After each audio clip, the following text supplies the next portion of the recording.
Good morning, everybody. So today we're going to continue working on finding products of whole numbers with two factors up to and including 10. And with that, we're going to continue working on interpreting those factors as the number of equal groups as well as the number of objects in a group.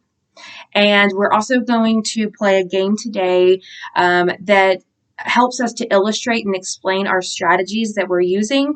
And this could include arrays, repeated addition, decomposing a factor, and working on those commutative and associative properties we've been talking about. So we are going to play a game that's called How Many Boxes? And I've got all my materials here.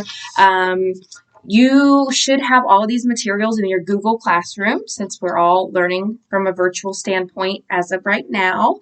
So I have uploaded your boxes. They should look something like this. And there's 4 of them. So we're going to work on these. If you want to pull them out, or if you just want to look at my screen, that's fine. And there's some other materials on there too, but we'll talk about that in a minute. So the first image is right here. The question is how many boxes? And hopefully you can see that right there. So when I say how many boxes, what is it that I'm asking you to find? What is this? What am I talking about when I say how many boxes? Am I talking about adding? Am I talking about multiplication, dividing, subtraction? What is it that you think I mean when I say how many boxes? And now, since we can't work in partners, I want you to think to yourself, ask yourself, how many boxes do you see in image 1? What are the quantities you see? What different numbers do you see when you look at this picture? And now together, everybody can unmute your mics and let's ask ourselves together. Ready? 1, 2, 3. How many boxes do you see? So what mathematical questions can we ask ourselves when we look at this picture? So let's work through this one together.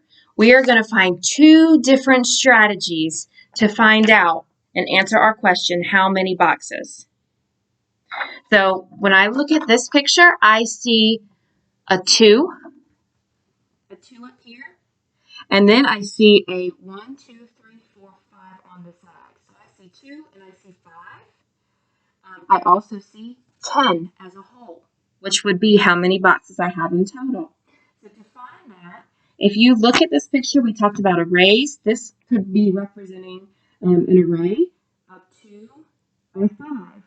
And when we're talking about multiplication, if you take 2 groups of 5, you get 10.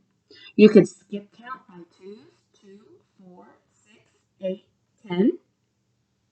You can also flip it the other way, and you can see, you see 2 groups of 5, or you could see 5 groups of 2.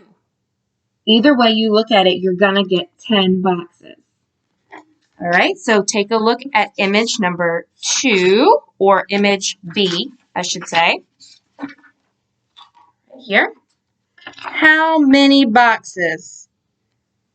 So in the numbers that I see in this one is 3 and 5. Another way we can look at this is by decomposing these boxes. You could either do 3 times 5 to find out the total is 15. You could skip count by 3s, 3, 6, 9, 12, 15. Or we can break it apart. 3 by 3 we know is 9. Then we have 2 over here by 3 is 6. So if we broke this into 3 times 3 and 2 times 3, and then we add those together, we still get 15 boxes. Image C. I want you to look at this image on your own, and I want you to write down on your piece of paper that you're going to turn into me later on Canvas, how many boxes do you see, and come up with 2 strategies. And same for image D. I want you to come up with 2 strategies.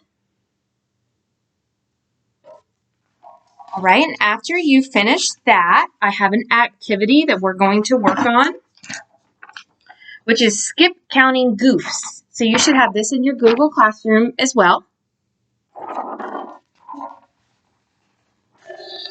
All right, so with this activity, I want you to know that one of the things that mathematicians do is we identify mistakes and we work on correcting them. On the activity sheet, there are some errors in skip counting.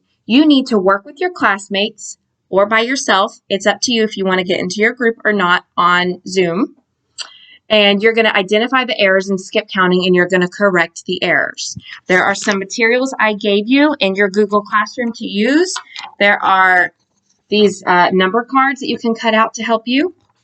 And you also have a 100s board that you can use to help you. And when you are finished, you'll just submit it on Canvas. If you have any questions, feel free to email me. Bye.